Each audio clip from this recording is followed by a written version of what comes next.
اعوذ باللہ من الشیطان الرجیم بسم اللہ الرحمن الرحیم ربی ادخلنی مدخل صدق واخرجنی مخرج صدق وجلی من لدنک سلطانا نصیرا اللہم صلی علی سیدنا محمد وعلی آلہ وصحابہ وازواجہ وبارک وسلم۔ السلام علیکم ورحمۃ اللہ۔ سورہ بقرہ کی پہلی 20 آیات ہم نے پڑھ لی تھیں اور ان کی سمری بھی ہم نے بیان کر دی تھی آپ سے۔ اب جو ہے نا جی، تھوڑا سا ایک دو لفظوں کی ایک آیت تھی جو میں نے، ایک آیت کے آخری دو لفظ تھے، میں نے ڈیلیبریٹلی اس کو کوئٹ کر دیا تھا۔ ایک بھائی نے سوال بھی کیا ہوا تھا، وَبِالْآخِرَاتِ هُمْ يُوقِنُونَ، اور یہ آخرت پر ایمان لاتے ہیں۔ آخرت کے اوپر چونکہ قرآن کا آگے بہت بڑی تفصیل بیان ہونی ہے اور بہت زیادہ مٹیریل اویلیبل ہے قرآن کا ہمیں آخرت کے اوپر، تو میں چاہتا ہوں کہ ایک تھوڑی سی گفتگو ہم آخرت کے اوپر بھی کر لیں کہ یہ آخرت ہے کیا۔ جو کچھ آگے قرآن میں بیان ہوگا پھر وہ آپ کو سمجھ لگتا چلا جائے گا۔ ایکچولی انسان کی یہ جو زندگی ہے یہ تین ہی ادوار کے اوپر مشتمل ہے۔ اس کی پہلا دور جو لائف کا ہے وہ اس وقت ہے جب یہ خلق کیا گیا، وہ اس کی تفصیل میں نے اپنی آدم والی سیریز میں بتا دی تھی، اور آگے بھی جب ہم قصہ آدم و ابلیس پڑھیں گے اسی سورہ بقرہ میں تو وہاں بھی انشاءاللہ آ جائے گا۔ پہلی فیز وہ ہے کہ جب اس کو تخلیق کر کے اور اس کو رکھ دیا گیا مسودہ میں، ٹھیک ہے جی۔ دوسری اس کی زندگی آئی جب اس کا مسودہ جو ہے وہ لا کے، مسودہ سے اس کو لا کے، چاہے ایک چپ کی شکل میں سمجھ لیں، میکرو نینو یا روح اس کا نام دے لیں، جو بھی آپ اس کا نام دے لیں، کیونکہ روح کہا گیا ہے تو ہم روح ہی کہتے ہیں، لیکن سمجھانے کے لیے کہ چپ سمجھ لیں کہ وہ چپ جو ہے وہ مسودہ، یعنی ایک ویئر ہاؤس، ایک store, specific built storehouse میں پڑی ہوئی ہوتی ہے، وہاں سے وہ اٹھا کے ماں کے پیٹ میں جب انسان کا جسم بننا شروع ہو جاتا ہے 120 دن کے بعد، تو وہ چپ لا کے اس کے اندر اس میں شامل کر دی جاتی ہے، اور یہ جسم کو میں نے کہا تھا کہ یہ مستقر میں لا کے شامل کر دی جاتی ہے، مسودہ سے لا کے مستقر میں شامل کر دی جاتی ہے، اور یہاں اس سے انسان کی اس زمینی زندگی کا آغاز ہو جاتا ہے۔ پھر وہ جنم لیتا ہے، بڑا ہوتا ہے، جو کچھ بھی ہوتا ہے، پھر جب وہ موت کیا چیز ہے، ایکچول یہی دیکھیں کہ یہ جو ہے زندگی، حیات اور موت، یہ دونوں اللہ تعالیٰ کی تخلیق ہے، مخلوق ہیں یہ بھی، کوئی ایسی کوئی یہ چیز نہیں ہے کہ آپ کہیں کہ جی اس سے کوئی ختم ہو جاتی ہے، یہ مخلوق ہیں۔ خلق الموت والحیات لیبلوکم ایکم احسن عملا، میں نے حیات کو بھی تخلیق کیا، موت کو بھی تخلیق کیا، تاکہ میں یہ جانچ کاری کر سکوں کہ تم میں سے بہتر عمل کون کرتا ہے۔ تو موت جو ہے یہ ایکچول اس فیز آف لائف کی، اس پلینٹ کے اوپر جو انسان کی زندگی ہے وہ اس کی ٹرمینیشن ہوتی ہے، اور جس طرح مسودہ سے یہ ایک سے جگہ سے دوسری جگہ شفٹ ہوتا ہے، واپس اس کی وہی چیز نکال لی جاتی ہے جو مسودہ سے آتی ہے، اور پھر وہاں سے اس کی اگلی زندگی کا سٹارٹ ہو جاتا ہے۔ واپس وہ کہاں جاتی ہے، وہ برزخ کا سوال بھی آیا ہوا تھا، کسی نے کیا ہوا تھا، تو برزخ کے مقام پہ آئیں گے تو ڈیٹیل میں ڈسکس کریں گے۔ تو وہ پھر اس کے بعد سب سے پہلی منزل جو اس کے آخرت کی ہے وہ موت ہے۔ آخرت کی سب سے پہلی جو منزل ہے وہ موت ہے، یعنی سمجھ لیں انیشیشن ہے، انیشیشن جو ہے اب آخرت کا وہ موت ہے، اور یہ رسول اللہ صلی اللہ علیہ وسلم کی واضح احادیث ہیں، اور قرآن سے بھی یہ مطلب نکلتا ہے، اب ہم پڑھیں گے بھی کہ جب موت آتی ہے تو انسان کو پتہ چل جاتا ہے کہ بس اب کچھ ہو گیا ہے، وہ نکل گیا ہے وہاں سے۔ تو اسی طرح رسول اللہ صلی اللہ علیہ وسلم نے یہ حدیث بیان فرمائی ہے کہ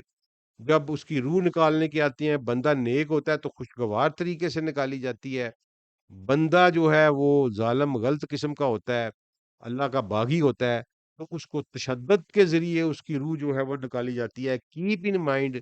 کہ کسی غلط فہمی میں نہ ڈال دیجیے گا کسی کو، بیماری جو ظاہری طور پر ہوتی ہے وہ یہ تشدد نہیں ہوتا، ٹھیک ہے جی، وہ اور ہی تشدد ہوتا ہے جو مینٹلی تشدد اس پہ اوپر ہو رہا ہوتا ہے، اس کو وہی بیان کا سوچ اور سمجھ رہا ہوتا ہے، کوئی بیان نہیں اس کو کر سکتا۔ کوئی بندہ بھی اس کو وہ دیکھ بھی رہا ہوتا ہے لیکن پھر بھی بیان نہیں کر جا سکتا کیونکہ سلب کر لی جاتی ہے قوت. تو موت جو ہے وہ انیشیشن ہے آخرت کی لائف کی. وہ جب نکال لی جاتی ہے تو پھر یہ آگے قبر کا سلسلہ شروع ہوتا ہے. اب یہاں آ کے جو ہے نا جی دیریے یا دوسرے لوگ وہ سوال کرتے ہیں کہ چلیں جی آپ تو قبر میں چلے گئے اور آپ نے کہا وہاں اٹھ کے بٹھا لیا بندے کو, اور جو بندے جو ہیں وہ جلا دیتے ہیں لاشیں اور راکھ پھیل دیتے ہیں, ان کا کیا ہوتا ہے؟ اور پھر جو میرا مطلب ہے کئی ایک ٹکڑا ادھر ایک ٹکڑا ادھر ایک ٹکڑا ادھر, تو یہ بھی ٹکڑے ٹکڑے کر دیے جاتے ہیں, پتہ ہی کوئی نہیں چلتا جن کا. تو وہ ان کو پھر کہاں حساب ہوتا ہے ان کا, جن کا ہم کہتے ہیں جنازے کے بعد دفناتے ہیں, دفنانے کے بعد جو ہے وہ فرشتے آتے ہیں, تو جن کو دفنایا ہی نہیں جاتا کیا ان پہ فرشتے نہیں آتے؟ تو میں جو اس سے سمجھا ہوں کہ قبر جو ہے دس از اے گیٹ وے, یا دفنانا یا جلانا جو کچھ بھی ہوتا ہے, لیکن this is a gateway to another galaxy. تو وہ یہ جو سارا پروسیس ہوتا ہے نا وہ کسی اور گلیکسی کے اوپر ہوتا ہے, اور اس باڈی جو ہے یہ یہیں پر رہ جاتی ہے, یہ باڈی یہیں گل سڑ کے ختم ہو جاتی ہے, سوائے انبیاء کرام علیہ الصلوۃ والسلام کی اجسام سے, یا ان لوگوں کے اجسام سے جن کو اللہ محفوظ رکھنا چاہے. تو اس کے علاوہ میں اپنی ذاتی زندگی میں ایک تجربہ آپ کے ساتھ شیئر کرنا چاہتا ہوں, اور میں ضرور شیئر کرنا چاہوں گا کہ میں نے بطور ٹرائل مجسٹریٹ زندگی میں 67 قبروں کو کھولا ہے, اور ان کی کھولنے کی مدت جو ہے وہ 3 ماہ سے لے کر 6 سال تک ہے, یعنی 3 دن سے لے کر 6 سال تک ہے. یعنی سب سے فریش قبر جو میں نے کھولی وہ 3 دن کے بعد کھولی, ایک نوجوان لڑکی کی تھی, پنجاب یونیورسٹی کی اسٹوڈنٹ تھی وہ, کیمسٹری کی. اور جو لیٹسٹ قبر میں نے کھولی وہ 6 سال پرانی تھی. اور اس زندگی کے اس تجربے نے, پتہ نہیں اللہ نے مجھے دکھایا اس لیے, میری زندگی کے اوپر بہت زیادہ اثرات مرتب کیے. ایک اس کام نے, اور ایک میں نے 16 بندوں کو اپنی کرسی پہ بیٹھ کے اپنی آنکھوں کے سامنے ان کو پھانسی پہ تختہ دار پہ لٹکایا بطور میجسٹریٹ. تو یہ 2 تجربات ایسے ہیں جس سے میں نے بہت کچھ لرن کیا. آپ کے ساتھ وقتاً فوقتاً شیئر کرتا رہوں گا یہ ساری چیزیں. تو یہ میں نے 67 قبور کھولی, ان میں سے میں نے اپنی زندگی میں جتنی بھی قبریں کھولی ہیں میں نے کسی جسم کو سلامت نہیں پایا. یہ قرآن میرے سامنے ہے, ٹھیک ہے, ہاتھ میرا قرآن کے اوپر ہے. میں نے جتنی بھی قبریں کھولی ہیں, چاہے وہ 3 دن پرانی تھی, چاہے وہ 6 سال پرانی تھی, ان بٹوین جو بھی تھا میں نے کسی جسم کو سلامت نہیں پایا. ٹھیک ہے جی. اب یہ نہیں کہ وہ سارے کے سارے برے تھے یا وہ سارے کے سارے نیک تھے. اس لیے جس کو عذاب قبر کہا گیا ہے یا قبر کے کویشچنز کہا گیا ہے, وہ رسول اللہ صلی اللہ علیہ وسلم نے کو تو علم ہو گیا کہ اس قبر والے کو عذاب ہو رہا ہے. صلی اللہ علیہ وسلم گزرے اور کہا کہ یہ جو 2 قبریں ہیں ان کو اس وقت اللہ عذاب دے رہا ہے, اور چھوٹی چھوٹی باتوں پہ. ایک پیشاب کے وقت احتیاط نہیں کرتا تھا, اور ایک جو ہے وہ چغل خوری کرتا تھا. تو رسول اللہ صلی اللہ علیہ وسلم کو تو اللہ نے دکھا دیا. اب یہ ضروری نہیں ہے کہ وہ اسی قبر کے اندر ہو رہا تھا. ٹھیک ہے جی, ہو سکتا ہے اسی قبر کے اندر ہو رہا ہو, وہاں کوئی بیریئر کریٹ کر دیا جاتا ہو جو ہم تک نہ پہنچتا ہو. میں آپ کو اپنا ذاتی تجربہ عین الیقین حق الیقین کی حد تک بتا رہا ہوں, اور not for 1 2 3 4 5 6 7 8 9 10, this is for 67 and in different districts of the Punjab, جنگ میں, اکاڑا میں, باول نگر میں. ٹھیک ہے جی, یہ 3 ڈسٹرکٹس میں, اور اس کے علاوہ 4 دفعہ لاہور میں. یہ ساری جگہ پہ میں نے, اور ایک ایک کیس کا ریکارڈ جو ہے وہ میں نے سنبھال کے رکھا ہوا ہے, میرے پاس پڑا ہوا ہے. تھوڑا سا پروسیس بھی بتا دیتا ہوں جو لوگ نہیں جانتے. جو ڈسپیوٹڈ مرڈرز ہو جاتے ہیں, اور یا بعض اوقات کلیم کرتے ہیں لوگ کہ جی ہم لگتا ہے کہ ہمارے متوفی کو قتل کیا گیا ہے، تو پھر ان کی جوڈیشل انکوائری ہوتی ہے، وہ مجسٹریٹ ایک پوائنٹ ہوتا ہے، وہ جوڈیشل انکوائری کرتا ہے، اور اگر وہ سمجھتا ہے وہ مجسٹریٹ کے سفیشینٹ گراؤنڈز آر اویلیبل کہ ایگزومیشن کی جائے گریو کی، تو پھر وہ گریو ایگزومیشن کا آرڈر کرتا ہے، میڈیکل بورڈ بنتا ہے، اور پورا میڈیکل بورڈ اس کے جو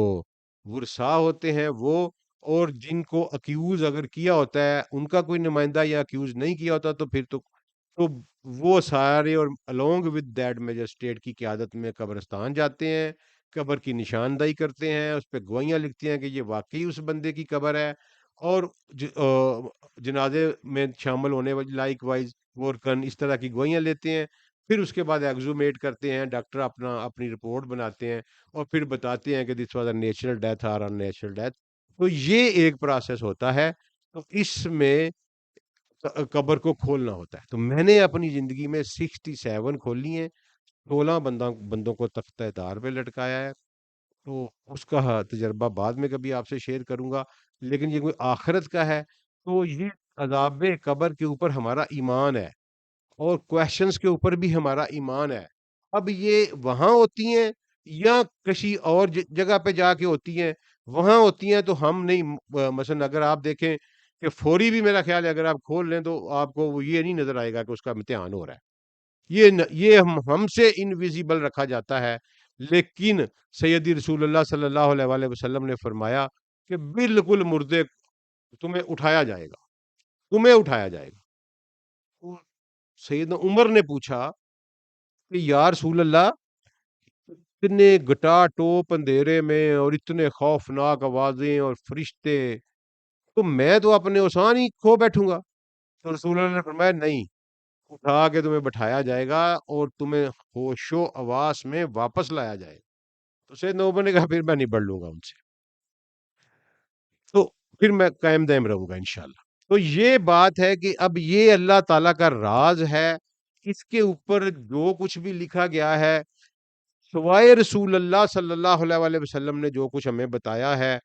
وہی سچ ہے، اس کے علاوہ نہ وہاں سے بھائیوں بہنوں کبھی کوئی آیا ہے، نہ اس کی خبر کسی نے دی ہے۔ وہی صادق و مصدوق صحیح خبر دینے والے میرے آقا و مولا سید الکائنات حضرت محمد مصطفیٰ صلی اللہ علیہ وآلہ وسلم ہے، انہوں نے ہمیں بتایا ہے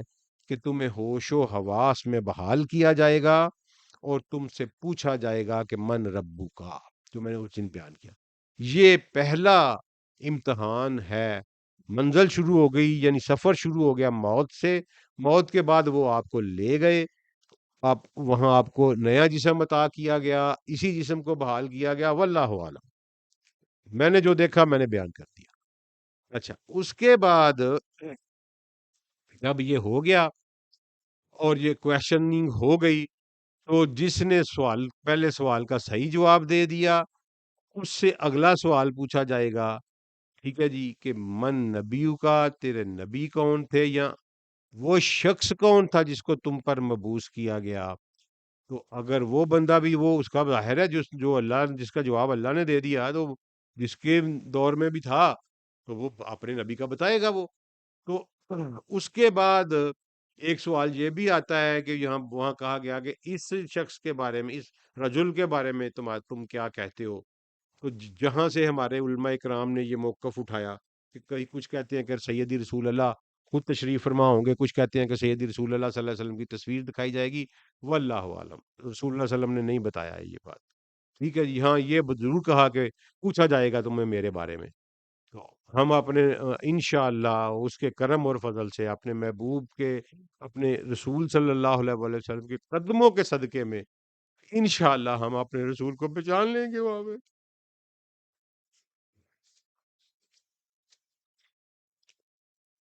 ہم نے نہیں بھی دیکھا ہوگا نا، ہم انہیں پہچان لیں گے انشاءاللہ، انشاءاللہ اللہ اس قرآن کے صدقے میں ہمیں ان کی پہچان کروا دے گا، کیونکہ سیدی رسول اللہ صلی اللہ علیہ وسلم کی ایک حدیث ہے جس سے بہت دل خوش ہوتا ہے، بہت دل خوش ہوتا ہے۔ فرمایا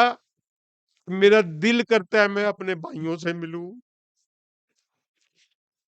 میرا دل کرتا ہے، میں نے یہ مدینہ یونیورسٹی میں نا میں داخل ہوا تو سامنے یہ حدیث لکھی ہوئی تھی